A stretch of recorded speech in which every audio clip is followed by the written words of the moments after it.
Everyone, good morning. यो भी doctor M के दास। आप लोग कैसे हैं? I hope you are well और फाइन।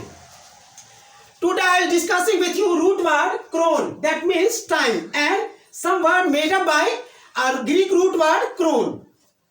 आज हम लोग जानेंगे ग्रीक रूट वर्ड क्रोन के विषय में, जिसका मतलब होता है टाइम और इससे कुछ बने सब। Listen on the board please. That my chapter 64 and lecture 64। Chron, chrono, chroni या फिर chronos is a Greek root word, has taken from Greek root word chronos, that means time. मतलब क्या है, ये जो ग्रीक रूट वर्ड क्रोन है, ये Greek word Kronos से लिया गया है, जिसका मतलब होता है time. It's variance chronic, that means constant या फिर हैबिचुअल। मतलब क्या है, ये जो क्रोनिक है, ये क्रोन का फॉर्म है, रूप है, जिसका मतलब कंस्टेंट या फिर हैबिचुअल होता है।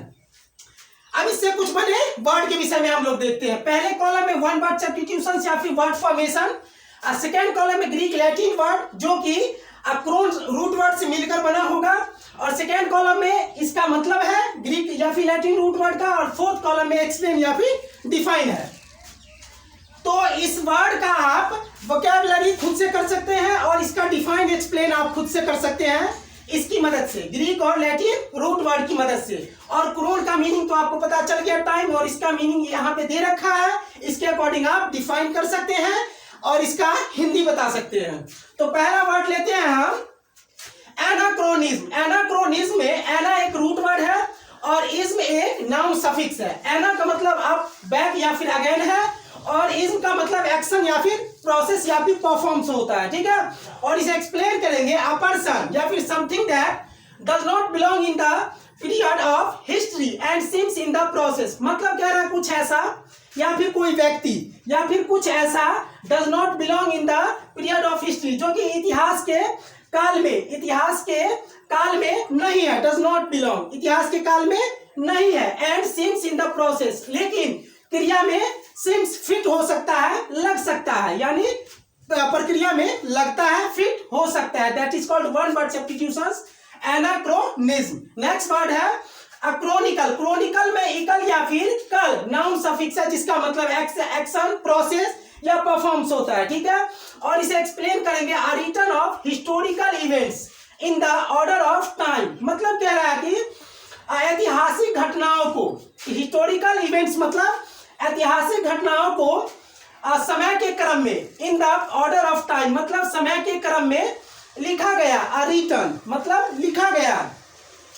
इन विच, जिसमें दे हैपेंड, जिसमें वे घटी है, जिसमें वे सारी घटनाएं घटी है, उसे that is called one word substitutions, chronicle. Next word है क्रोनोग्राफ। क्रोनोग्राफ में ग्राफ एक रूट वर्ड है, जिसका मतलब राइट या फिर रिकॉर्ड होता है। और इसे एक्सप्लेन करेंगे एन इंस्ट्रूमेंट और device for recording time with great accuracy. मतलब कह रहा है कि एक इंस्ट्रूमेंट, एक डिवाइस या फिर एक उपकरण या फिर एक यंत्र, जो कि समय को एक बड़ी सटीकता के साथ, विथ ग्रेट एक्यूरेसी मतलब बड़ी सटीकता के साथ समय को मापता है या फिर रिकॉर्ड करता है या फिर बताता है। That is called one word substitutions, chronograph. कुछ और एग्जांपल देखते हैं। अब हम कुछ और एग्जांपल देखते हैं। नेक्स्ट एग्जांपल है क्रोनोबायोलॉजी। क्रोनोबायोलॉजी में बायोस रूट वर्ड है और लॉजी भी रूट वर्ड है। बायोस का मतलब होता है लाइफ और लॉजी का मतलब होता है स्टडी। और इसे एक्सप्लेन करेंगे द ब्रांच ऑफ बायोलॉजी, यानी बायोलॉजी का ब्रांच, बायोलॉजी का भाग या फिर शाखा, जीव विज्ञान का शाखा, इन विच, जिसमें the study of the impact of time on living things. मतलब कह रहा है सजीव वस्तुओं पर। कह रहा है कि ब्रांच बायोलॉजी का, जीव विज्ञान का वह शाखा जिसमें सजीव वस्तुओं पर समय के प्रभाव का अध्ययन किया जाता है, जिसमें समय के प्रभाव का, जिसमें सजीव वस्तुओं पर समय के प्रभाव का अध्ययन किया जाता है। That is called one word substitutions, chronobiology.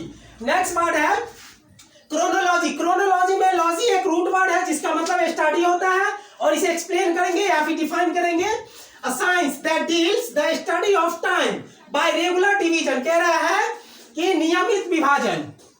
कह रहा है एक विज्ञान, क्या कह रहा है, एक विज्ञान दैट डील्स, जो कि डील्स करता है, बताता है, the study of time bye regular division, समय का नियमित विभाजन का अध्ययन किया जाता है। एक विज्ञान जो डील करता है, जो बताता है, या जिसके अंतर्गत अध्ययन किया जाता है समय के नियमित विभाजन का, समय के नियमित विभाजन का जिस विज्ञान के अंतर्गत अध्ययन किया जाता है, that is called one word substitution, chronology यानी काल विज्ञान। इसको क्या बोलेंगे हम? काल विज्ञान।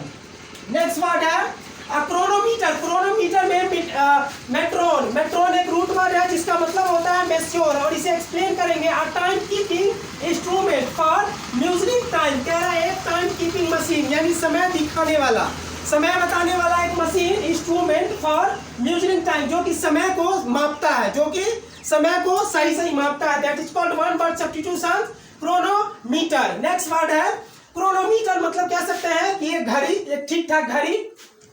नेक्स्ट वर्ड है क्रोनोफोबिया। क्रोनोफोबिया में फोबिया एक रूट वर्ड है जिसका मतलब होता है फियर, और इसे एक्सप्लेन करेंगे फियर ऑफ टाइम, मतलब समय से डर लगना, that is called one word substitution, chronophobia. Chronophobia को हिंदी में काल भय बोलते हैं या फिर काल भीति बोलते हैं। क्रोनोमेट्री, क्रोनोमेट्री में मेट्रोन एक रूट वर्ड है जिसका मतलब होता है मेज्योर, और इसे एक्सप्लेन करेंगे the science of accurate time measurement, मतलब कह रहा है कि समय मापने वाला एक एक्यूरेट समय मापने वाला विज्ञान, that is called one word substitution, chronometry. Next word है डाइक्रोनी। डाइक्रोनी में डाई एक रूट वर्ड है जिसका मतलब होता है ट्रफ, और इसे एक्सप्लेन करेंगे change trough time in a language words meaning. कह रहा है समय के साथ, कह रहा है समय के माध्यम से किसी भाषा या शब्दों के मीनिंग में बदलाव को, that is called one word substitution, डाइक्रोनी।